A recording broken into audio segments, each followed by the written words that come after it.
लोकमान्य बाल गंगाधर तिलक भारत माँ के सच्चे सपूत, स्वतंत्रता सेनानी, एक जनसेवक, विद्वान, दार्शनिक, कुशल लेखक। लोग उन्हें उग्र राष्ट्रवादी भी कहते थे। तिलक के जन जागृति कार्यक्रमों व क्रांतिकारी कदमों से अंग्रेज बौखला गए। उन पर राष्ट्रद्रोह का मुकदमा चलाया, देश निकाला दिया, बर्मा की मांडले जेल में भेजा गया। भारत की स्वतंत्रता की नींव रखने में उनका अहम योगदान है। तिलक की बहादुरी व साहस से अनेक नेताओं को प्रेरणा मिली। वे भी आज़ादी की लड़ाई में कूद पड़े। आज हम उसी महान नेता बाल गंगाधर तिलक के बारे में पढ़ेंगे।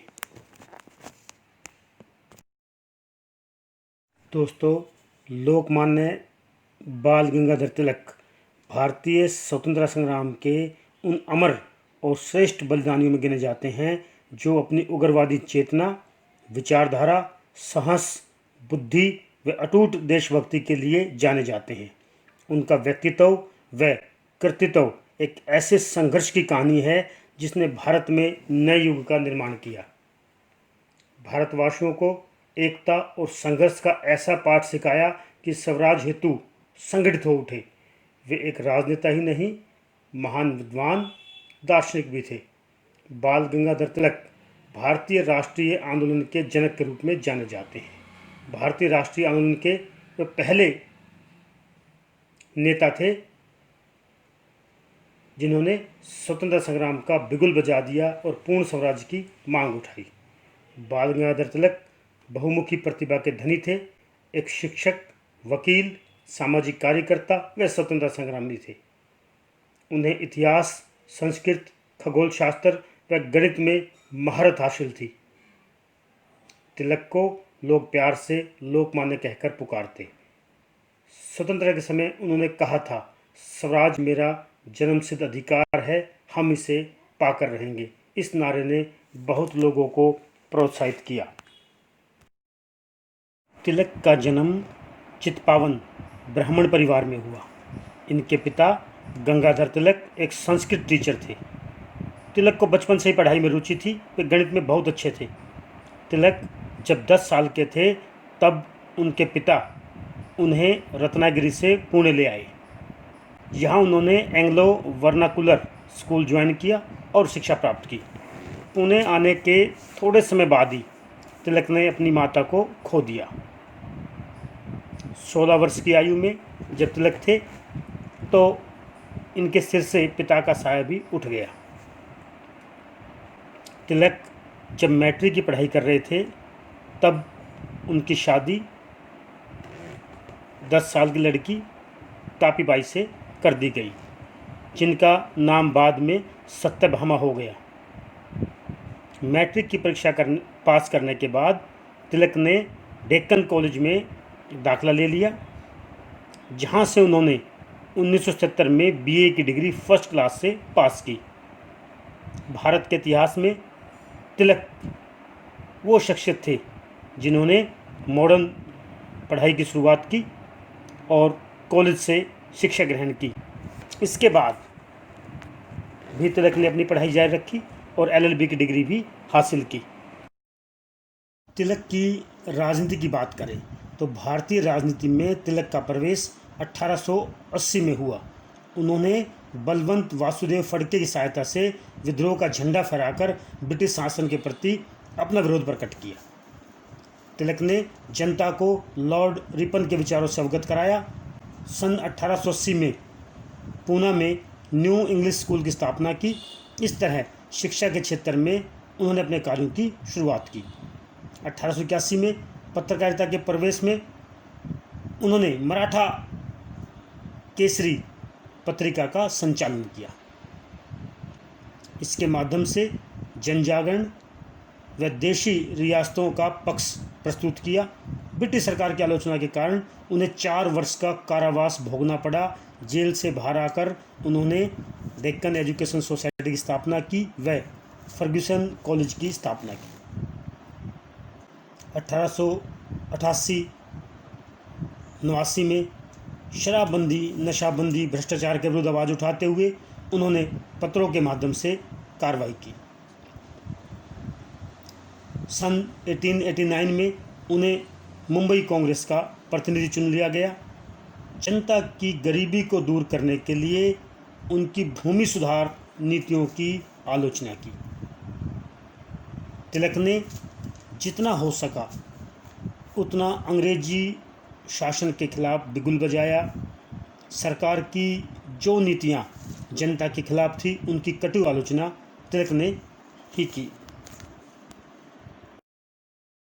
तिलक ने राष्ट्रवाद को मजबूत करने के लिए महाराष्ट्र में गणपति महोत्सव व शिवाजी जयंती का प्रारंभ कर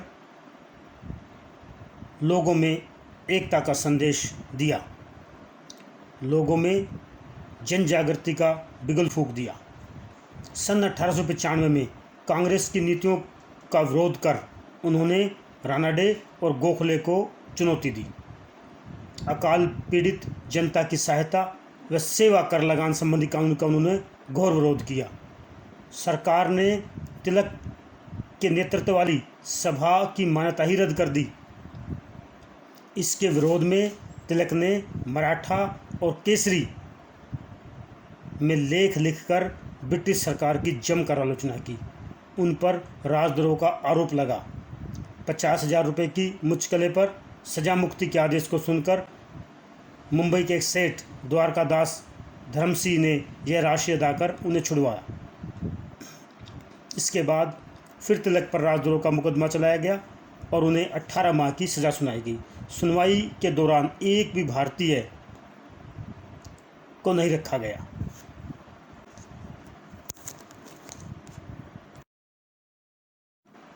तिलक की पुस्तकों की बात करें तो जेल में रहने के दौरान उन्होंने कई पुस्तकें लिखी, मगर श्री भगवत गीता की व्याख्या को लेकर मंडले जेल में लिखी गई गीता रहस्य उनकी सर्वोत्कृष्ट कृति है।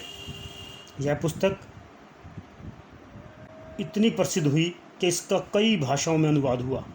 उनकी अन्य पुस्तकें हैं वेद काल का निर्णय, आर्यों का मूल स्थान, गीता रहस्य अथवा कर्मयोग शास्त्र, वेदों का काल निर्णय और वेदांग ज्योतिष। तिलक के लेख बाल गंगाधर तिलक ने इंग्लिश में मराठा दर्पण व मराठी में केसरी नामक 2 दैनिक समाचार पत्र शुरू किए, जो बहुत ही जल्दी जनता में लोकप्रिय हो गए। तिलक ने अंग्रेज़ों की जो तानाशाही थी, जो उनका खराब रवैया था, भारतीय संस्कृति के प्रति उनकी जो हीन भावना थी, उसकी खूब आलोचना की।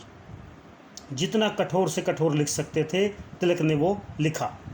उन्होंने अंग्रेजी सरकार की सच्चाई जन जन तक पहुंचाने की हमेशा कोशिश की। तिलक ने मांग की कि ब्रिटिश सरकार तुरंत भारतीयों को पूर्ण स्वराज दे। वे अपने अखबार केसरी में अंग्रेजों के खिलाफ काफ़ी आक्रामक लेख लिखते थे। इन्हीं लेखों की वजह से उनको कई बार जेल भेजा गया। तिलक के राजनीतिक विचारों की बात करें तो तिलक का मानना था कि कांग्रेस साधारण जनता की संस्था होनी चाहिए। कांग्रेस एक निरंतर व शक्तिशाली संस्था होनी चाहिए। वो कहते थे स्वतंत्रता के लिए संघर्ष करना प्रत्येक व्यक्ति का जन्मसिद्ध अधिकार है। तिलक आत्मनिर्णय के अधिकार का समर्थन करते थे और ब्रिटिश साम्राज्य में स्वराज चाहते थे। राष्ट्रवाद के जो उनके विचार थे उसमें वो वेदों व गीता के संदेश पर प्राचीन भारतीय संस्कृति को जागृत करना चाहते थे। तिलक को बहिष्कार की उपयोगिता पर पूर्ण विश्वास था। उन्होंने अंग्रेजों की नीतियों का बहिष्कार किया। स्वराज प्राप्ति के लिए और राष्ट्रीय शिक्षा को एक महत्वपूर्ण साधन मानते थे। तिलक प्रेस की स्वतंत्रता के समर्थक थे। उन्हें हिंदू मुस्लिम एकता पर विश्वास था। संवैधानिक साधन केवल लोकतांत्रिक देशों में ही संभव है, ऐसा उनका मानना था। तिलक के स्वराज संबंधी विचारों की बात करें तो स्वराज के अर्थों की व्याख्या करते हुए तिलक ने कहा था, इसका अभिप्राय संपूर्ण प्रबंध को अपने हाथों में ले लेना है। मैं अपने घर से एक अजनबी को केवल बाहर नहीं निकालना चाहता, अपितु अपने घर की चाबियां स्वयं लेना चाहता हूँ। स्वशासन हमारा उद्देश्य है और हम प्रशासनिक ढांचे पर नियंत्रण प्राप्त करना चाहते हैं। हम क्लर्क नहीं बनना चाहते। स्वराज के बारे में आगे तिलक कहते हैं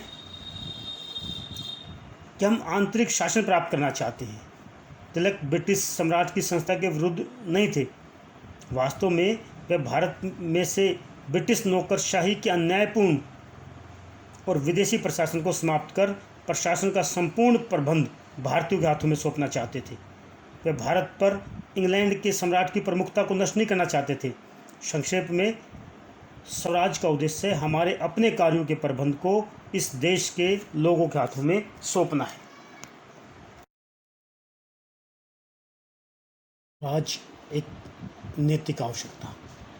तिलक ने स्वराज को न केवल राजनीतिक पक्ष से ही महत्वपूर्ण समझा, अपितु उसको एक आध्यात्मिक आदर्श के रूप में भी प्रस्तुत किया।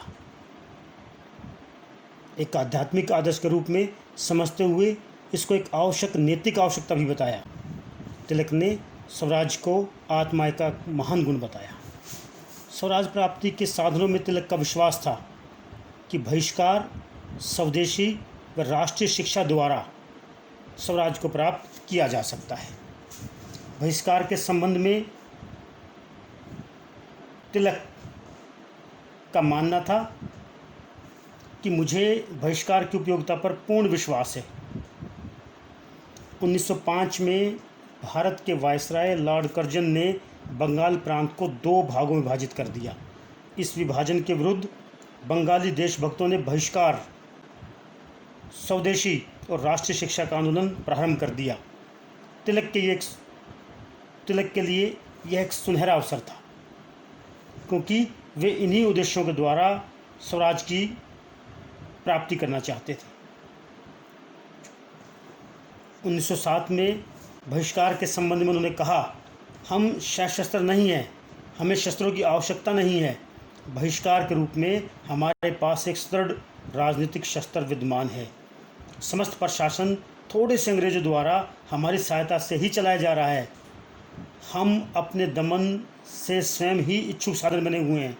अंग्रेज जानते हैं कि वह इस देश में केवल मुट्ठी भर हैं, तथा प्रत्येक अंग्रेज का यह कर्तव्य है कि वह तुम्हें विश्वास करने के लिए मूर्ख बनाता रहे कि वह बलवान है और तुम बलहीन हो। उदारवादी भारत में ब्रिटिश शासन के विरुद्ध बहिष्कार को राजनीतिक साधन के रूप में प्रयोग करने के पक्ष में नहीं थे। वे चाहते थे कि बंगाल विभाजन के विरुद्ध रोष द्वारा इसका प्रयोग केवल बंगाल में ही किया जाना चाहिए। इसके विपरीत तिलक बहिष्कार को राजनीतिक साधन के रूप में प्रयोग करना चाहते थे। जब बंगाल में बहिष्कार का आंदोलन चलाया गया तो ब्रिटिश प्रशासन पर इसका बहुत गहरा गंभीर प्रभाव पड़ा। स्वदेशी के संबंध में तिलक का मानना था कि अपने ही देश में बनी वस्तुओं का प्रयोग हमें करना चाहिए। वो मानते थे कि लोगों को इस बात पर बल दिया जाए कि भले कुछ कष्टों पर भारतीय माल का ही प्रयोग करें। यदि भारतीय माल नहीं मिल सकता तो वह ब्रिटिश माल का प्रयोग बिल्कुल ना करें, बल्कि किसी दूसरे देश के माल का प्रयोग कर ले।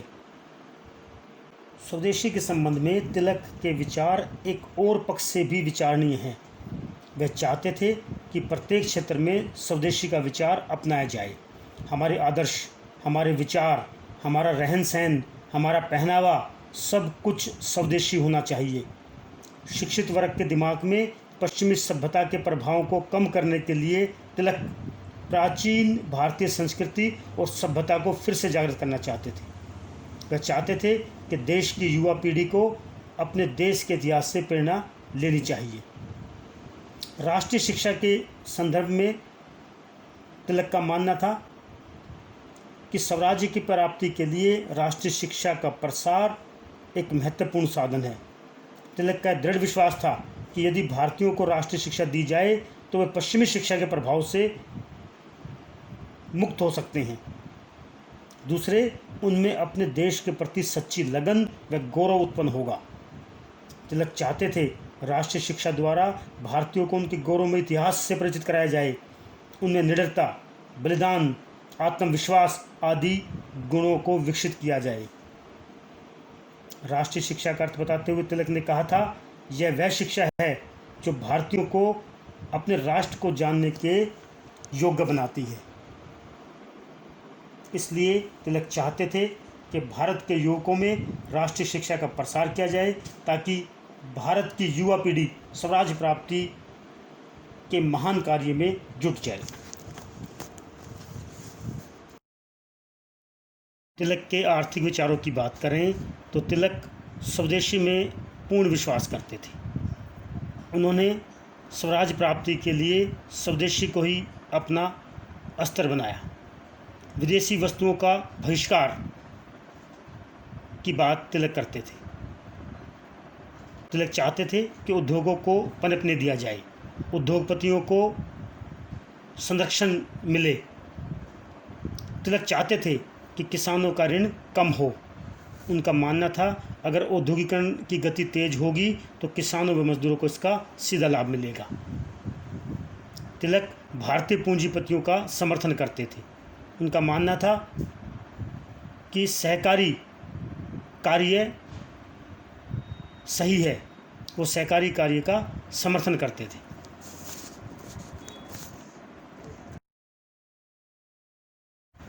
तिलक के राष्ट्रवादी संबंधी विचारों की बात करें तो राष्ट्रवाद से संबंधित उनके विचार कुछ इस प्रकार हैं। राष्ट्रवाद तथा पुनर्जागरण। तिलक एक पुनर्जागरणवादी थे। वह वेदों तथा गीता के संदेशों द्वारा भारतीय राष्ट्र को आध्यात्मिक सामर्थ्य व नैतिक बल प्रदान करना चाहते थे। तिलक ने दुख प्रकट किया कि भारतीय युवक बिना संकोच पश्चिमी सभ्यता की नकल कर रहे हैं, पश्चिमी परंपराओं को अपना रहे हैं। तिलक का यह दृढ़ विश्वास था कि भारतीय इतिहास की महान परंपराओं के आधार पर भारतीय राष्ट्रवाद का निर्माण किया जा सकता है। ऐतिहासिक नायक राष्ट्रवाद के लिए उत्साह का स्रोत। तिलक का अटूट विश्वास था कि भारत में भी ऐतिहासिक नायक राष्ट्रवाद को विकसित करने में उत्साहजनक स्रोत सिद्ध हो सकते हैं। इसी उद्देश्य के लिए तिलक ने महाराष्ट्र में गणपति उत्सव व शिवाजी उत्सव को सार्वजनिक स्तर पर मनाने का निर्णय लिया ताकि इसमें भाग लेने वाले लोगों में राष्ट्रवाद की भावना विकसित हो सके। राष्ट्रवाद एक मनोवैज्ञानिक तथा आध्यात्मिक विचार। तिलक राष्ट्रवाद को एक मनोवैज्ञानिक भावना व आध्यात्मिक विचार मानते थे।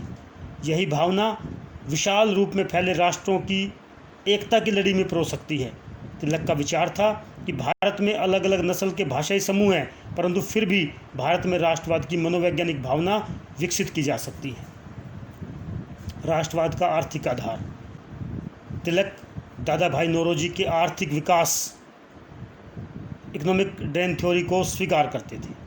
उन्होंने अपनी पत्रिका केसरी में अनेक बार इस संबंध में आवाज़ उठाई कि भारत से कच्चा माल इंग्लैंड जा रहा है और तैयार माल यहाँ आता है, जिससे भारत का धन बाहर जा रहा है। भारतीय उद्योग नष्ट हो रहे हैं, बेरोजगारी बढ़ रही है, अकाल, प्लेग आदि प्राकृतिक आपदाओं ने भारत की कठिनाइयों को और बढ़ा दिया है। इन्हीं सभी बातों ने भारतीय राष्ट्रवाद को विकसित करने में महत्वपूर्ण सहायता दी।